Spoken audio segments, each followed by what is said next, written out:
Bonjour, je m'appelle Redouane Z, je suis responsable de la gestion Pérennis et aujourd'hui je vais vous parler des tendances de marché du mois d'août.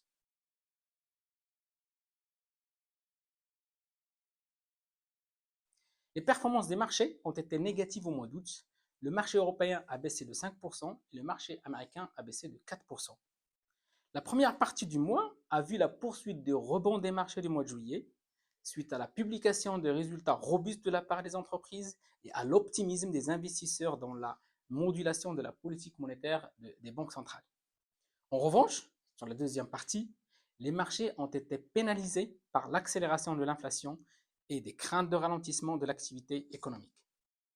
Comme vous pouvez voir sur le graphe, à fin juillet, le taux d'inflation en zone euro atteint un niveau historique de 8,9% au moment où l'objectif de la Banque centrale européenne est de 2% à moyen terme. La Banque centrale européenne comme la Réserve fédérale américaine ont confirmé que l'inflation reste leur souci numéro un et qu'elles sont décidées à la freiner, ce qui revient à un durcissement de la politique monétaire. Du côté de la Chine, le gouvernement tente de faire redémarrer l'activité économique en adoptant de nouvelles mesures de relance économique.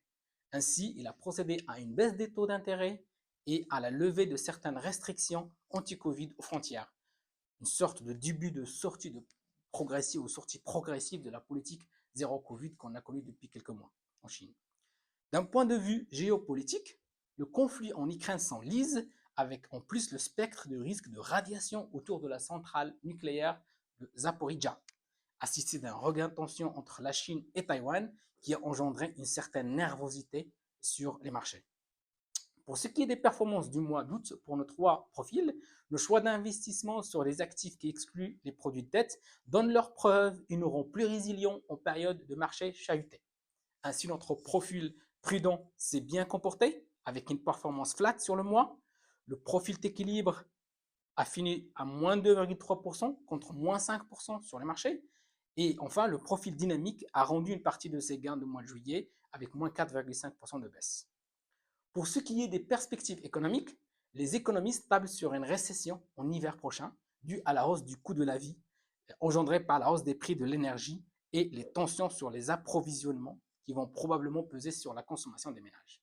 Aux États-Unis, l'économie est plus résiliente car elle est moins touchée par la crise énergétique et le marché de travail reste particulièrement soutenu même s'il y aura un ralentissement à moyen terme. Pour suivre notre actualité et les tendances du marché, n'hésitez pas à s'abonner à notre chaîne et à liker la vidéo. Merci.